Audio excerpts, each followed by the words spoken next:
I just wanted to give Stephen some credit as well. That he helped me with a couple of these slides. So credit where credit is due. All right. So no disclosures. Just a little bit about me to get started. So I was born and raised in San Francisco, so I'm a Bay Area native.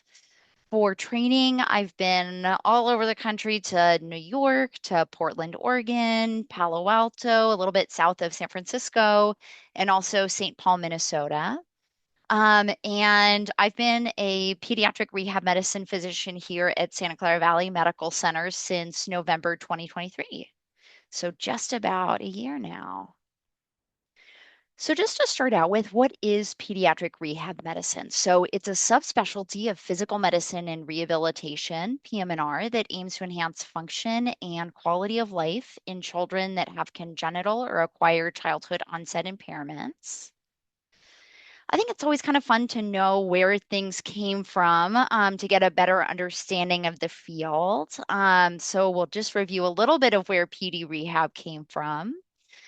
So, before we talk about more pediatric specific stuff, where did physical medicine and rehabilitation come from, or PM&R? So, after the First World War, there were a lot of veterans who were coming back who had various types of injuries, amputations resulting from that war. And it became apparent pretty quickly that they needed a lot of specialized rehabilitation care. And the first PM&R department was established at Temple University in 1929.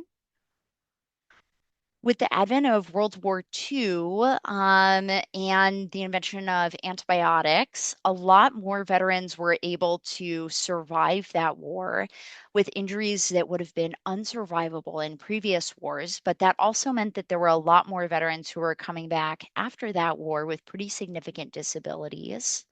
And again, it became pretty apparent pretty quickly that these veterans really needed specialized care and rehab interventions in order to functionally maximize their ability to do things day to day. The ABPM&R, the American Board of PM&R, was officially created in 1947, so shortly after World War II. And then shortly after ABPM&R was created, there was the peak of the US polio epidemic in 1952. And, obviously polio, as I'm sure all of you are familiar with, can cause a flaccid paralysis in childhood and later in life as well. And so a lot of kids who previously were developing normally, all of a sudden had new and different ways that their bodies were working or not working. And I think, in terms of what those kids needed, it became pretty apparent as well that those kids needed their own specialized rehab interventions. But it wasn't until 2003 that the ABPM&R actually created pediatric rehab medicine as a subspecialty. Kind of before that time, what would often happen is that an adult physical medicine and rehabilitation doctor would just kind of very nicely agree to see some kiddos and develop some unofficial specialization over time. And they did their best, but I think it's been great to have a little bit more specialized training to work with some special kiddos. So, how does pediatric rehab medicine achieve its aims? So, we do that in three major ways. Number one is through coordination of multidisciplinary care. Second is through medical management. And third is through providing other services as well, with the goal, again, of improving function and quality of life in kids with congenital or acquired impairments. Taking first the coordination of multidisciplinary care. So teamwork, making that dream work. And I have a corgi, so of course I'm contractually obligated to include at least one corgi picture in the presentation. So, who makes up this multidisciplinary rehab team that we're helping to coordinate? So, at the center, of course, is always going to be the patient and the family. And then we work really closely with a number of other allied health professionals, so psychology, child life, who help to kind of humanize the hospitalization experience for kids and are invaluable for helping motivate kids to participate in therapy. They do lots of cool stuff. We work closely with nutrition, nursing, prosthetists, respiratory therapy, social work, case management, and then a number of school officials as well. We'll work closely with our medical co-partners. So oftentimes we're co-managing patients with pediatrics, neurology, neurosurgery, orthopedic, psychiatry, urology, general surgery, pretty much any other specialist that a kiddo might need. And then obviously we'll work really closely with rehab therapies as well, physical occupational speech therapy. And then we're also really lucky here to have recreation therapy, which is really fun. They kind of take a little bit of what kiddos might be learning in all of those other specialties and combine it into traditionally more of like a fun activity that kids might be a little bit more interested in. Then moving on to talk a little bit more about the medical management that we do in pediatric PM&R. So this is all well and good that we help coordinate this team, but what is it that, we are actually doing from a medical perspective? So one of the big things that I do is review kids and see if they are candidates for our inpatient rehabilitation program. So, kind of classic candidates for that program are kids who are below their functional baseline after oftentimes a recent injury or a recent illness.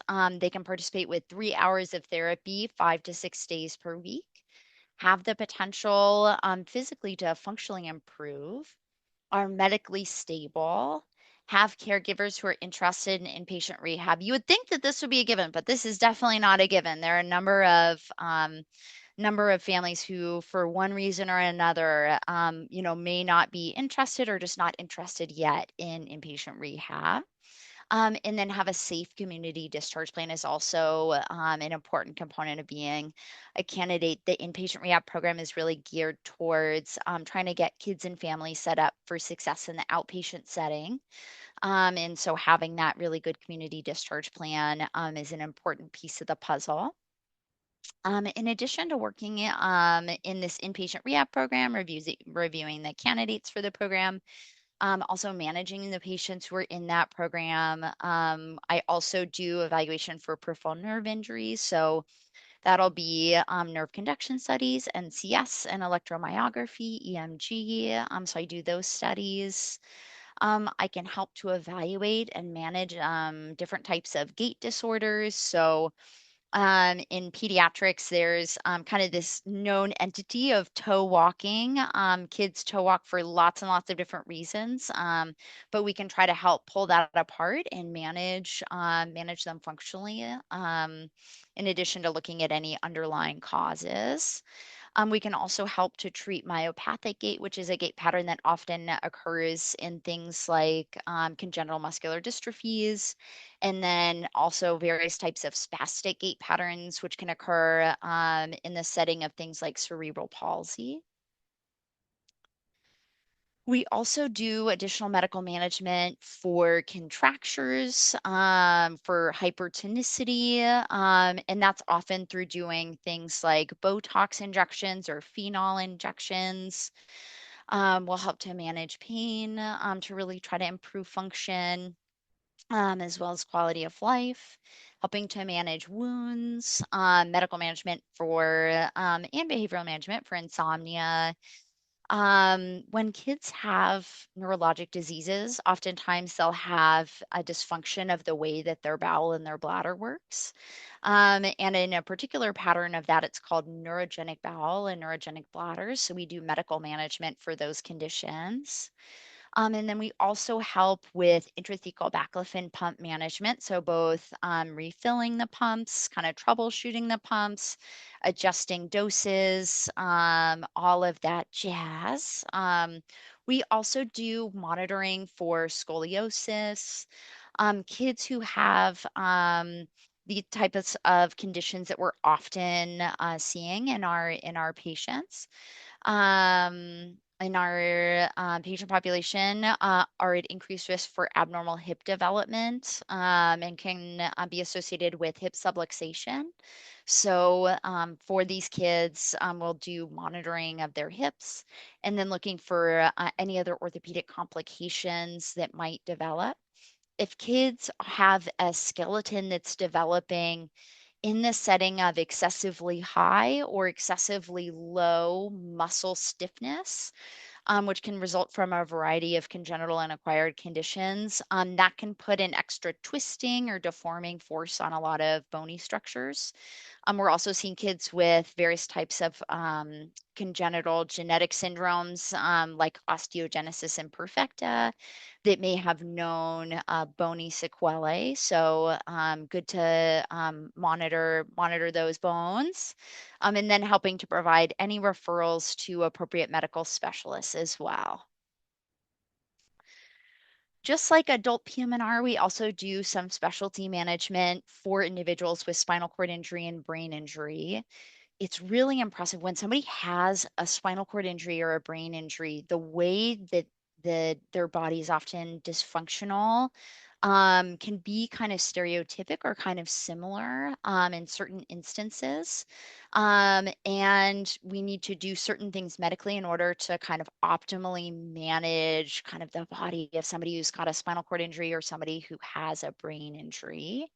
So for spinal cord injury management, we help to manage a couple conditions that often are occurring. So especially with higher, for example, cervical level lesions, there's a higher rate of getting orthostatic hypotension, having a dysfunction of your autonomic nervous system with a particular condition called autonomic dysreflexia, where people will get often really high blood pressures, really low heart rates, and actually can be life-threatening.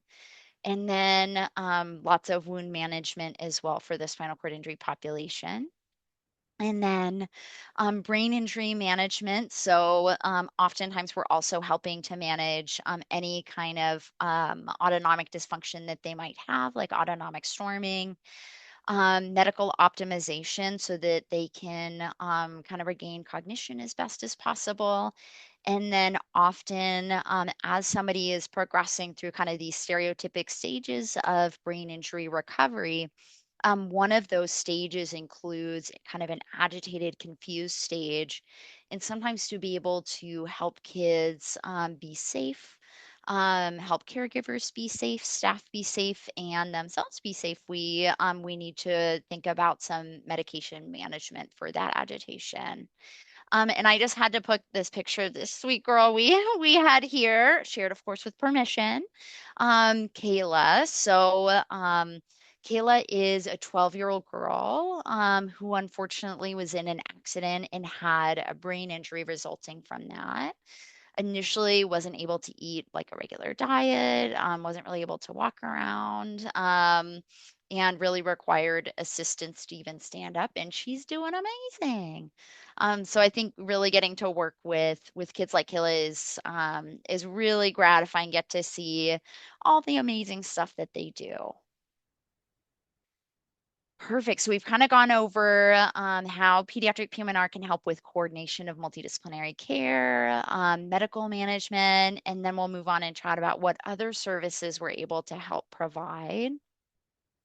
I think one of our biggest jobs in pediatric PM&R is really being an awesome advocate for these kiddos.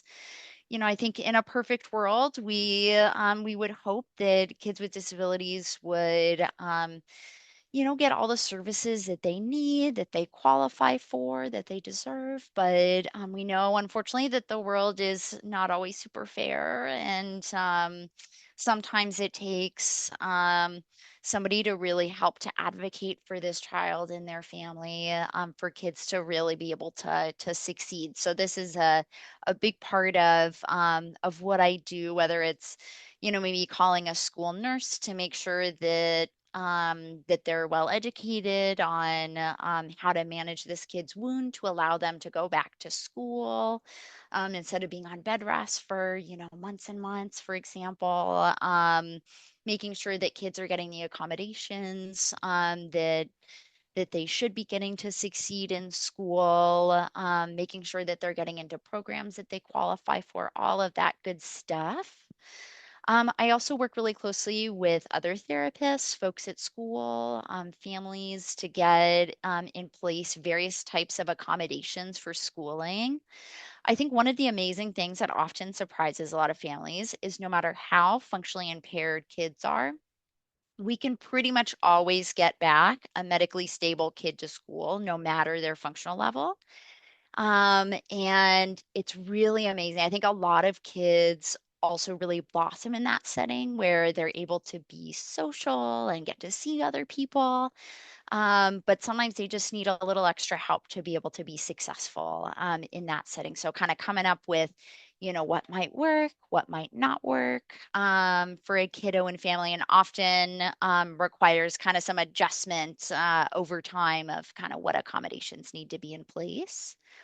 We also do lots of referrals and troubleshooting of bracing, durable medical equipment. So anything from walkers, like the posterior reverse walker that we'll use a little more often, pictured here, for kiddos than we do for adults. Various types of wheelchairs, shower chairs, lots of different types of DME. Prosthetic. So this would be for the case of kids that maybe have limb differences, that we would be able to help with prosthetic management. And then obviously lots and lots of referrals and troubleshooting and optimizing of therapies as well. And then I do lots of referrals to various government and community programs that help to support kids with disabilities. So some of these are at the federal level, and some of these are going to be different state to state. Here in California, where I am, there's a really big program that's called California Children's Services, or CCS. And CCS has a branch that's called the Medical Therapy Program, where kids who have qualifying disabling diagnoses are able to get low to no cost physical therapy, occupational therapy, bracing, and equipment. So that's pretty amazing. A lot of the kids who we work with in that program, would not really be able to get this equipment or this kind of rehab care if it were not for this program being in existence. And these are kids who oftentimes are able to grow up and be, really productive, members of society and have a great life, but they just need that extra boost. And it's amazing that there are kind of some of these programs that are out there to help them and their families make things happen. And then in addition, other services provided by Pediatric PM&R. So we also help to coordinate various kinds of animal therapy programs. I had to find a way to get a picture of our therapy horse, Trixie, in here. I don't know if you can see in this picture, but Trixie has her own badge. So she's a very official therapy horse, mini horse. And she has little shoes she wears in the hospital, which the kids love. They just cannot get over the horse wearing the shoes. So it's amazing. I think we've just seen amazing things with therapy animals. I think like just is, one example that happens really frequently. Like we'll have a kiddo who maybe, neurologically is recovering from something like a brain injury. They can't really interact with other people. And they can't really speak, and they see the horse, and you give them a brush and they'll just kind of start brushing the horse, and then all of a sudden in a little bit they're saying, good horse, and you're like, oh my gosh, like that's amazing. So I think these therapy animal programs can be a really powerful adjunct to therapies. I think it would work for adults too. They just sometimes accept the mini horse a little bit less. So just to give you guys a better idea of what maybe like a typical inpatient day might look like. So from maybe like 8 to 9:30 or so, kind of rounding on those inpatients who are part of the inpatient rehabilitation program, making sure that they're all set up to do all their therapies and everything for the day. Then from 9:30 to 10, I might attend a rehab intake meeting. That's a meeting that would be between some of the PM&R doctors here and some of the case managers who are helping us review some of the referrals that we've gotten for possible candidates for the inpatient rehab program. From 10 to 1, I might work on trying to see some new consults here in the hospital, maybe following up on a couple old consults too. And then usually 1 to 2 times per week, we'll have these big multidisciplinary inpatient rehab team meetings where everybody sits down. So it'd be like myself, physical therapy, occupational therapy, speech therapy, rec therapy. We have a psychologist who works with all of our inpatient rehab patients. I'm sure I'm forgetting a few more folks, but we all get to sit down and chat about how kids are progressing in the program, maybe how we can all work together to help a kid kind of get over a hurdle, what we need to get in place for discharge. So that's usually really helpful time to get to sit down. And then kind of later in the day, if any kind of later consults have trickled in, maybe trying to see those. And then oftentimes we have kind of a formal process of how we review outside patients for inpatient rehab. So oftentimes working on doing those intakes, which we can then review at future rehab intake meetings. And then in terms of outpatient duties, I think this is, could be a little bit different in different practice setups.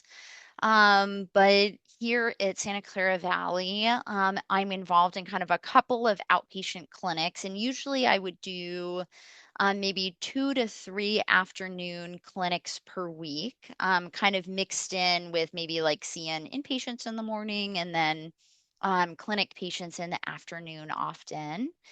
So a couple of the clinics that I'm involved in here are the concussion clinic. So that's a multidisciplinary clinic between myself, pediatric neurology, and pediatric neuropsychology. And we see often kids who have prolonged post-concussive symptoms. Um, and so that's a fun clinic. And then I also do this clinic with that program we were chatting about a little bit earlier, California Children's Services, CCS.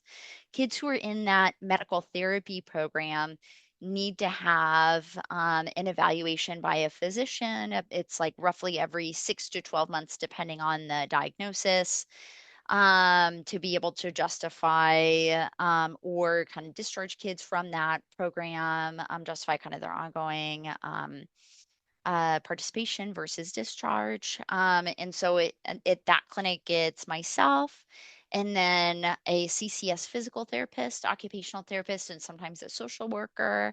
And these clinics are actually really fun. We do them out. A lot of these medical therapy programs happen at various public schools in the district. And so it's like a little field trip. We like get to leave the hospital for the afternoon and spend time checking kiddos out at this little school. And it's generally quite fun.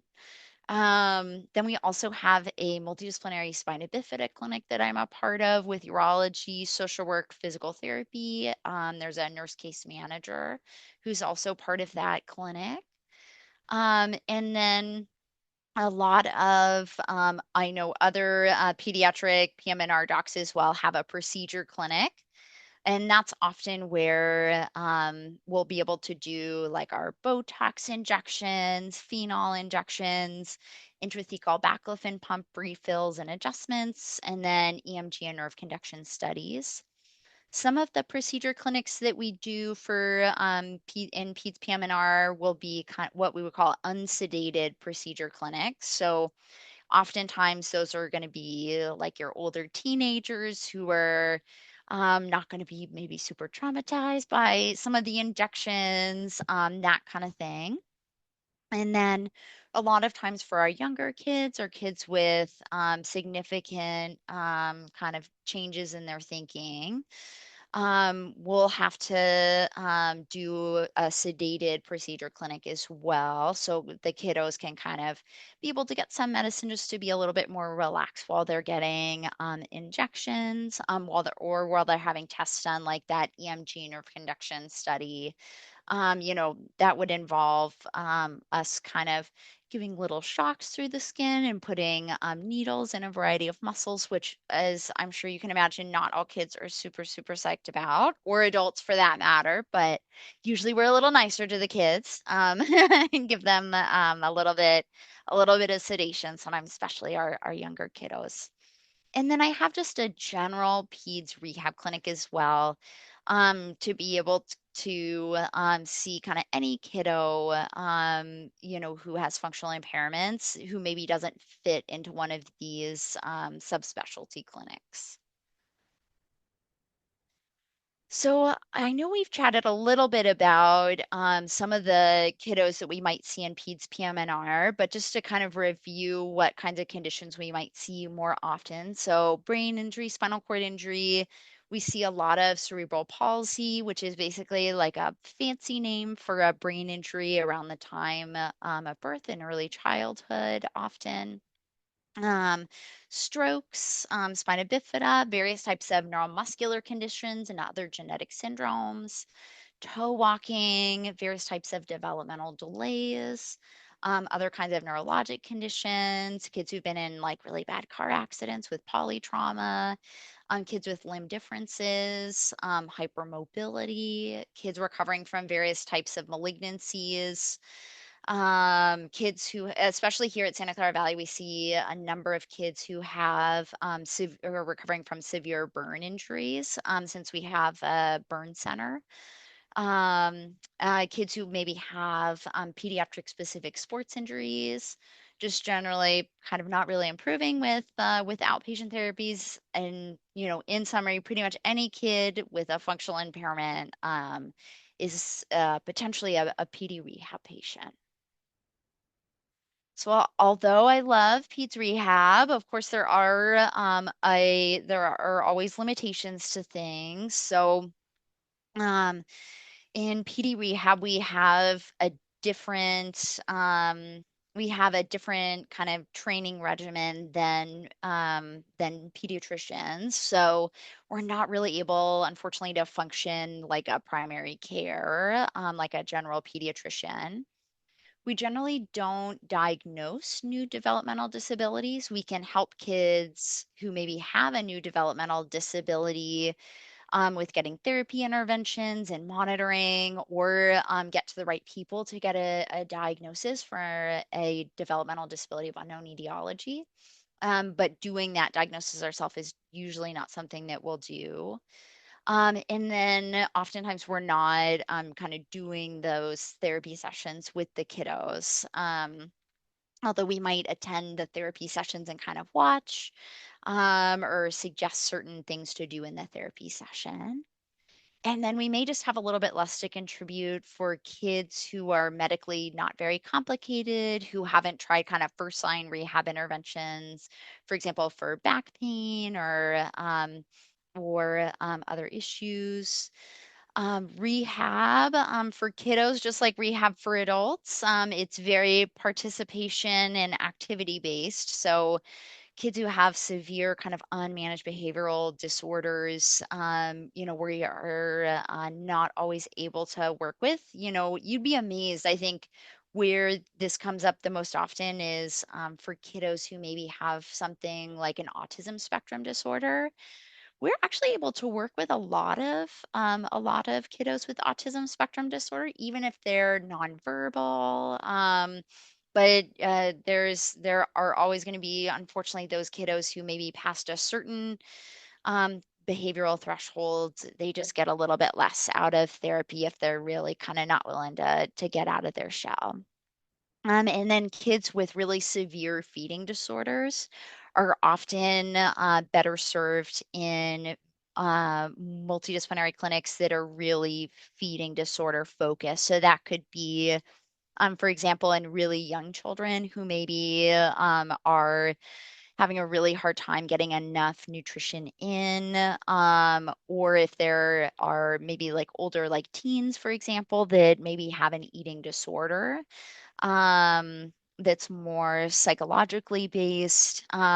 Those generally those patient populations are kind of better served in kind of multidisciplinary clinics specific to those conditions. And then I thought maybe to pull it together, it would be helpful just to go over a couple of examples of maybe an inpatient and an outpatient case and how we might get involved with those.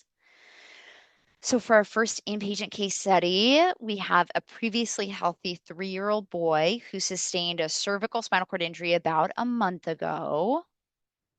So how could PD-PM&R help in this circumstance? So in terms of medical management, we can do a really good exam on this kiddo and determine the severity and the level of their spinal cord injury.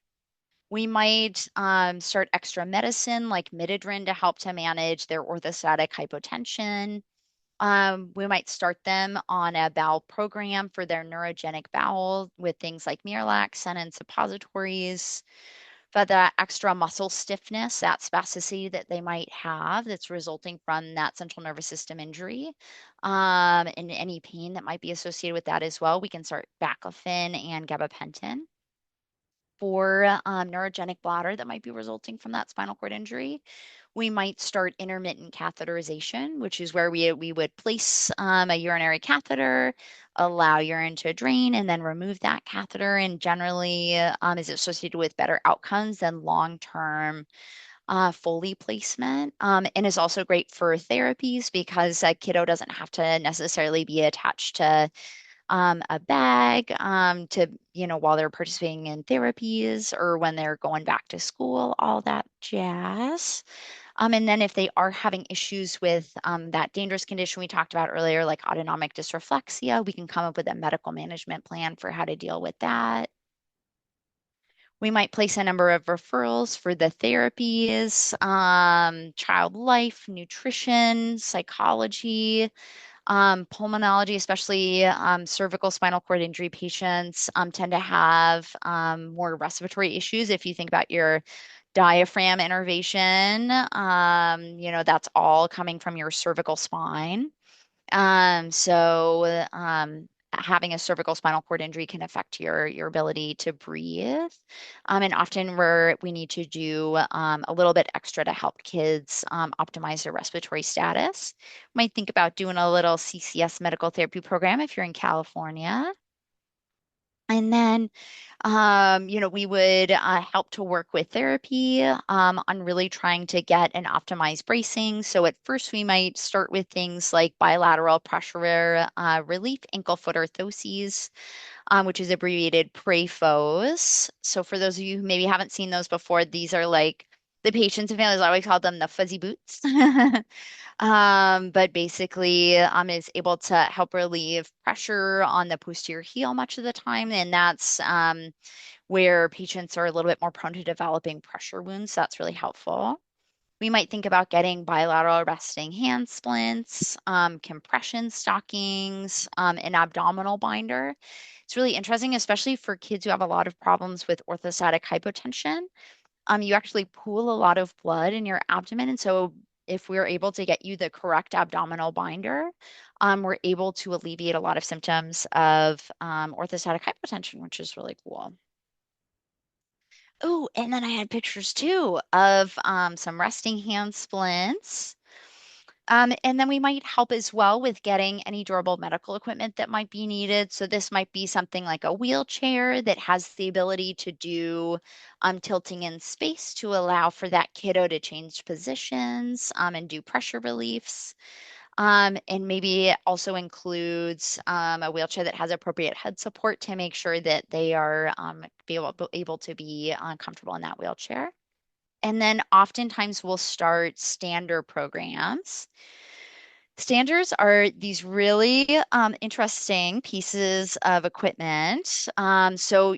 Basically, human bodies are very much made to be standing, and especially in development. Standing is really important. The stimulus of having weight bearing on your hips actually helps your hips to develop appropriately. And so, for kids who are not able to independently stand, especially who are young, like around 3 or even younger, and have a significant, oftentimes neurologic injury, oftentimes we will help them to do supported standing if they're not able to independently stand by themselves to help with hip development, kind of help with maximizing bone density, and lots of other benefits. Standing is where it's at. And then thinking about, is this a kid that maybe we could bring for intensive therapies, those 3 hours of therapy, 5 to 6 days per week? And this kiddo would be a perfect example of somebody who we would definitely think about bringing for inpatient rehab.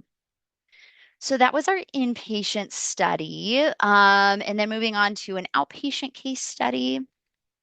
So here at Santa Clara Valley, we're a big county hospital, so we see lots and lots of kids from not only the U.S. but from other parts of the world that maybe have recently come to the U.S. as well.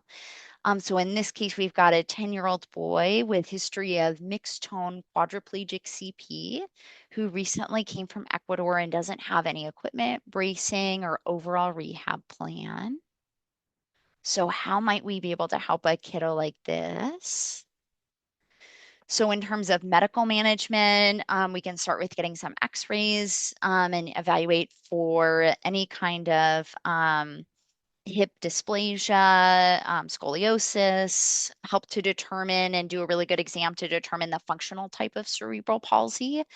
Oftentimes, cerebral palsy is kind of a historic diagnosis, and there are lots and lots of different kinds of cerebral palsy. So, being able to define the functional type is useful for prognostication and can help us to guide our rehab strategy. So, that can be really helpful.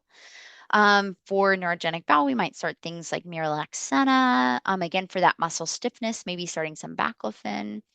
Maybe this kiddo might struggle with a little bit of excess secretions. So we could use sublingual atropine to kind of minimize that excessive saliva production. Or kind of if kids are also not able to swallow, sometimes they'll get a little extra saliva buildup, which atropine can help with. We might do referrals again if you're in California to somewhere like CCS. Maybe referring to speech therapy to take a really close look at how this kiddo is able to receive nutrition safely. A lot of times, kids who are coming from countries where maybe there hasn't been such a robust therapy system in place, haven't necessarily had things like a swallow study to look at how they can kind of safely swallow and eat. At least in California, we have another big program we have is Regional Center, which basically is just able to provide some extra support to kiddos with disabilities, often financially. We might refer to gastroenterology and nutrition. Maybe if this, maybe, this kiddo might be able to eat, is determined by speech therapy, but maybe meals are taking like 4 hours at a time, kind of not really practical for being able to go to school and things. So we can think about like a feeding tube placement. We can refer to neurology to, for example, confirm that this really is cerebral palsy and not a genetic syndrome that might be masquerading like cerebral palsy if nobody's looked into that before. We could refer to orthopedics, especially if those x-rays are abnormal. And then a lot of our kiddos who maybe have cognitive disabilities are not really able to tolerate having traditional dentistry, traditional teeth cleaning, but it's still really important for their health and their overall well-being to be able to see a dentist and have that regular dental care. So we're able to do sedated dentistry for them here. And then for bracing, we could think about like custom ankle foot orthoses, AFOs. And I would suspect if you guys have spent any time with PM&R, you've seen these before. In peds, we have AFOs just like for adults, except they tend to have cooler patterns. So we're better, obviously. And then we can also get bilateral resting hand orthoses for equipment. Again, thinking about wheelchair with various customizations is needed. An adaptive communication device, especially if this kiddo's having trouble getting words out. And then we can think about things like activity chairs and bath chairs. Activity chairs are pretty cool. They are kind of a PD rehab specific thing, but basically it's a chair that offers some additional support. Sometimes it'll be at a different elevation or height adjustable. And it's really a chance for kids to get out of their wheelchair, often in the school setting, to be able to participate and be supported outside of the wheelchair. So these can be really useful. This is often will be provided as part of our kind of school accommodations package for kids that might need that. And then things like bath chairs or other bathing equipment. If a kid, for example, is not able to independently stand, giving that child, ensuring that that child has adequate hygiene can be really challenging, especially as they're getting bigger. So having various bathing systems to be able to maintain their safety and their comfort while they're being bathed can be really life-changing for these kiddos. So I think, in terms of, we've reviewed a lot about Peds Rehab, obviously how great it is. But, obviously, just like a lot of other fields as well, there are challenges that Peds PM&R is facing as well. I think one of the biggest challenges with our specialty is just lack of knowledge about our existence a lot of times.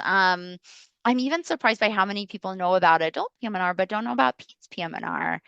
And I think, if people don't know about you, they can't necessarily send referrals to you. So I think kind of getting our name out there a little bit more. We're trying to do a better job as a specialty, but probably still a little more work needed on that. Oftentimes, we're also facing technology gaps. So there's lots and lots of rehab technology that is currently being developed, but just a very small fraction of that new innovative rehab technology is able to be used by children, especially smaller children. And so oftentimes there's a gap in kind of what's available for adults versus maybe something that's a little bit less fancy would be available for kids. And it can take a while to get that translation of that technology for the pediatric population.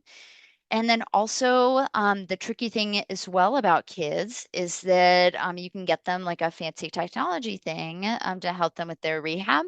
But then kids are tricky. They grow and maybe they'll have other developmental changes. And so that can complicate getting these high-tech solutions. Oftentimes, insurance won't want to pay for an expensive thing like earlier in childhood if they might get a little bit bigger. Kind of a solution around this that's often used is a lot of these higher tech solutions can be grown, meaning there are various growth kits that can be applied so that a kid can use that high tech solution for a longer period of time. But there's still definitely a gap compared to what's available for adults, I would say. I think also there are a lot of kiddos who are out there with congenital and acquired onset disabilities, and there are just not enough of us available to take care of these kids and work with these families. It's only about 1 to 2% of PM&R physicians who subspecialize in pediatric rehab. So there's definitely room for more PD rehab doctors out there. And then in terms of some global challenges in the field, so in other parts of the world in particular, although also in this country as well, sometimes there's stigma surrounding childhood onset disability and lack of resources. Rehab can be a really intensive process. It can be pretty expensive sometimes. So there's not always resources available in all parts of the world to support a kid's rehab. And then I think telemedicine, it's kind of been a hot topic item, I think, especially since COVID.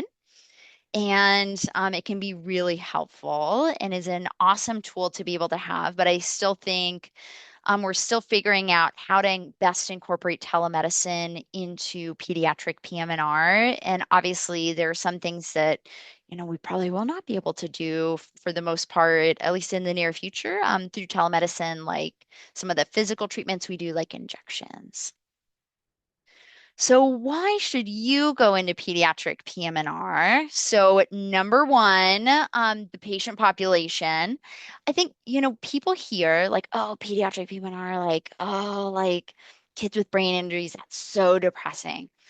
And I have to tell you that the day-to-day of working with these amazing, resilient, joyful kids is not depressing. Like watching these kids get their quality of life back, being able to support these families through some tricky situations. I think it's just wonderful. And it doesn't feel depressing to be in it day to day. Although I could understand from like an overarching theme, that it could be challenging, but it's just amazing to work with these kids. Also, compared to adults, kids recover better and faster than most adults. Fun fact, kids who are 5 years of age and younger are able to switch which hemisphere of their brain is dominant, for example. So if they've had a stroke, like a huge MCA stroke, that in an adult might result in them being aphasic for life, that kid may not actually be aphasic and may be able to develop the ability to speak and communicate verbally. So that's really cool. Kids are amazing. And it's just wonderful. I get to start with kids inpatient, get to follow them up outpatient. There's always little rehab things that are coming up here and there throughout their childhood, and to help these kids achieve their dreams, like graduating from high school and stuff. It's just wonderful. It's so much fun. I also think that there's a lot of varied clinical work. So you're not getting kind of bored, kind of doing the same thing over and over again. There's inpatient, outpatient consults, procedures. I think compared to a lot of other specialties, having a work-life balance is much more achievable in pediatric PM&R. Obviously, every job is going to be different. And your clinical duties will be slightly different. But like, for example, here, I have no weekend shifts like ever, and I have no call ever, which is amazing. And to be a year out of training and be in a position with that is the work-life balance is, we work hard, but I think it's also it's a lot more achievable. So I think that that's really nice. And then there's so many educational work opportunities. The fellowship for Peds Rehab is not very competitive. So, if you're interested in Peds Rehab, there's just so many opportunities to learn and to get more training. And the amazing thing, you might think it's like a weird little like niche specialty, and like how could there be jobs available? But there are so many job opportunities available, especially on the West Coast. Kids here on the West Coast are really underserved by Peds PM&R. It has a better representation in the middle of America and on the East Coast. And there are so many job opportunities available. So, you get done with all this training and you'll definitely have a spot. And we have therapy horses, obviously. I had to put the therapy horse in there one more time. And then also it's a really exciting and growing field. There's so much that we know, and there's so much more that we have to learn. A lot of new disease modifying treatments are coming out for various types of neuromuscular conditions like Duchenne muscular dystrophy, and it's changing the disease trajectories and therefore kind of changing what our rehab plans might be. And we're still kind of figuring it out. It's a little bit of a brave new world, but it's really exciting to get to see this. You can be part of implementing some new rehab-based treatments and technologies that are more fun than those that are available for adults, such as adaptive gaming. And really getting to be like a hero to this kiddo and their family. It is just plain fun. And I had to put in a picture of Floppy the therapy bunny as well, just because Floppy's great too. So how can you become a pediatric rehab provider? So there are a couple different pathways. So the first pathway is you do a PM&R residency and then do a pediatric rehab medicine fellowship. So that's a 2-year fellowship. Second pathway, you can do a pediatrics residency and then do a PM&R residency. And then the third pathway, you can do a combined pediatrics and pediatric rehab medicine residency. There are not very many of these programs that are available, and they do tend to be more competitive, but they are available, and I'll shave about a year off of the training. And then how did I become a peds rehab provider? So I did my PM&R residency at Stanford, and I did my pediatric rehab medicine fellowship at Gillette Children's in Minnesota. So if anybody has any questions about these programs in particular, I'd be super happy to share more details. So additional advice for aspiring pediatric physiatrists. So my recommendation would be to explore both the inpatient and the outpatient setting if you're interested in pediatric PM&R. Both are obviously wonderful, but both are very different and have a different feel. So I think understanding both can be helpful. I think when you're deciding which one of those training pathways to take, I think there are a couple things to consider. Number one, kind of how certain you are about wanting to be a pediatric physiatrist, and then thinking about what you want, your quote unquote fallback specialty to be in some of those pathways, falling back to pediatrics or falling back to PM&R, if that's kind of where the root of your love comes from. I think can be helpful to think about when deciding which way to go.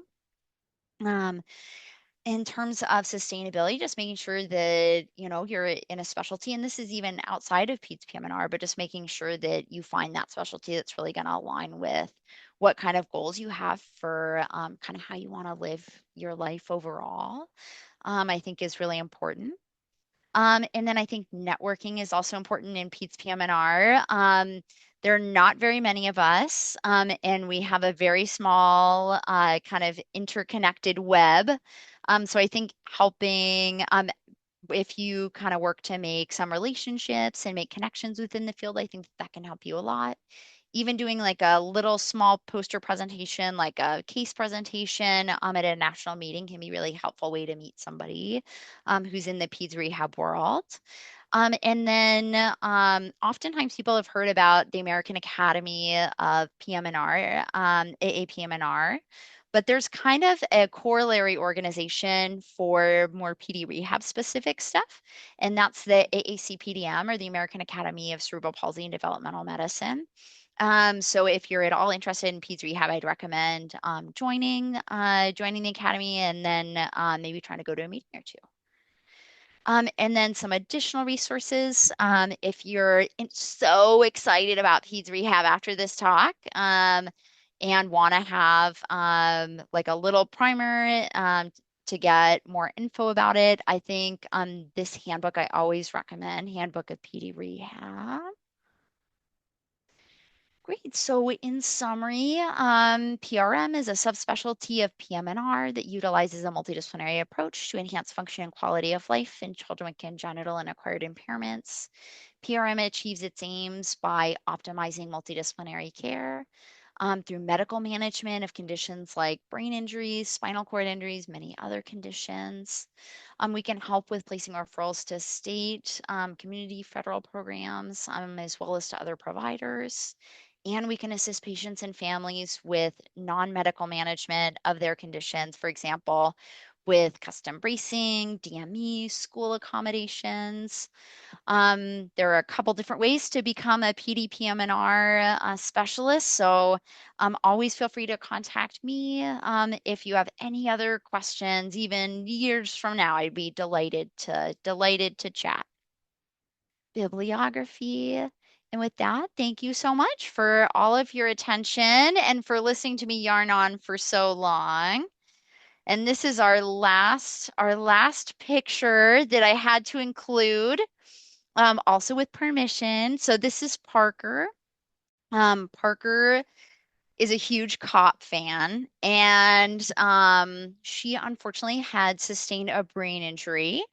But she got hugely better. And she was super, super psyched. Her mom arranged for this cop car to give us like a little ride after she had gone through her rehab and had gotten better. So you never know. You have to go into Peds Rehab to see what kind of perks you could get, like riding in a car. It's pretty great. It's pretty great. And I've included my email here, and then this is my county cell. So please feel free to contact me anytime with any other questions. Perfect. And with that, I would be super happy. I'm gonna stop sharing, and that way I might be able to take a look at the comments section here. Ooh, if I'm smart enough, we'll see. Okay, but yeah, I'm happy to take any questions that folks have. Hey, Dr. Thomas. My name is Zane. I go to Baylor College of Medicine. Hey, Thanks for presenting. That was a great yeah. presentation on Peds PM&R. I had one question that actually I had coming into this, and you mentioned one of the limitations of Peds PM&R is kind of the high tech and the technology integration into it. Mm-hmm. And the reasoning makes sense, which is what I was initially going to ask. So I guess my question is, do you have like a example of a high tech solution that has recently been integrated into it? And if not, one that you've seen on the adult side that kind of has struggled to shift over to pediatrics, just kind of in your recent memory. Ooh, that's a good question. I would say, we're starting where this comes up quite frequently is with prosthetics, with pediatric prosthetics, especially little kids. Just because you have a leg that's a little bit different doesn't mean that you're not a kiddo who wants to be really hard, running around doing crazy stuff. Um, and some of the really delicate, high tech stuff for adults who maybe have like amputations and things, like microprocessor knees and things like this, have taken a longer amount of time to kind of trickle down to the pediatric population. And I still think, there's been some of that technology that's been able to be incorporated into pediatric prosthetics, but at the same time, I just can't say that all of that prosthetic technology that's available for adults is also available for kids at this point. Gotcha. That makes sense. Thank you. I don't know if you've heard Yeah. of it, but one that I did hear, happened to hear about recently, just if Yeah. you're curious. I don't know if you've heard of like the iFit system. I Uh, have heard about iFit. yeah, I was just Yeah. talking to an attending about it. Dr. Dillingham developed it in like, Yeah. and somehow, I don't know the technology behind it, but somehow he found a way to at least let it work with like a growing patient from like age 10 to 12 for like one or two of his patients. So there's That's some technology that's amazing. coming out. I don't know about it that much. Yeah. Oh, there's so many things. Yeah, I feel like there's just so much that you could develop. And even like on a very basic level, like having like adaptive computer tools, like appropriately sized joysticks to use the computer, eye gaze systems that are able to capture like a smaller face, and eyes that are closer together is just not always available, or if it is available, it's prohibitively expensive for a lot of families. And so, there's so much you could do with this population. And I think kids are usually, the vast majority of kids are pretty game to try things too. So I think like in terms of like working and developing stuff in this population, you'd have a lot of excited tiny people to work with.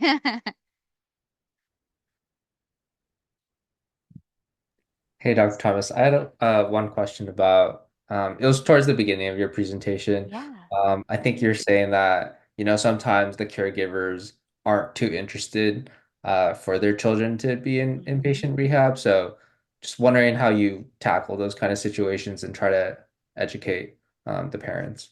Yeah, yeah, that's also a good question. I think a lot of times, by the time we're getting consulted on kiddos, this child and their family has often been in the hospital for a very long time. And it's been really stressful. Often, there are issues that come up with parents' works, and the parents kind of need to get back to work, and they like don't have like more time to take off from work. So I think, with those kind of situations, it can be initially it can be like, you're like, well, that you seem really motivated to help your child get better, kind of where's your nervousness about the inpatient rehab? And oftentimes it comes down to these kinds of things like we're just tired of being in the hospital and we want to go home, or I'm getting into a lot of trouble with my work for taking so much time off to be able to be here with my child. And sometimes, obviously not all the time, but sometimes we're able to work with families and, I can say, hey, like I could write a letter to support you, taking some additional time off to help your child get a level of therapy that's not available outpatient or in the community. And really just trying to work with families to get, what really like, what is the root cause of kind of not wanting to do the inpatient rehab? I think a lot of times when you dig a little further, it's usually not about the inpatient rehab in terms of why they don't want to come. It's usually about what's going on otherwise. So I think digging into that and trying to address some of those those social determinants of health and education and all this stuff. These are real things. So addressing those can be really helpful.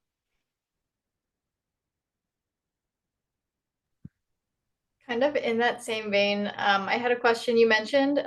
There's like a lot of state versus federal programs, like the CCS medical therapy program. Yeah. And I was curious, I'm calling from a state like Texas, which I'm sure might not have as robust resources as California. But what are some things that California or other states are doing that you'd like to see across the board? Uh, Yes. I have thought about this.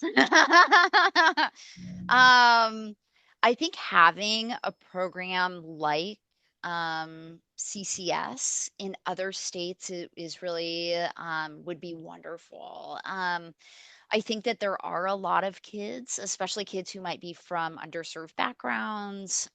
Maybe parents are not necessarily English speaking as their primary language, and it's so much to navigate like these rehab services. You have to talk to the speech therapist and the occupational therapist and the primary care doctor. And it's like, even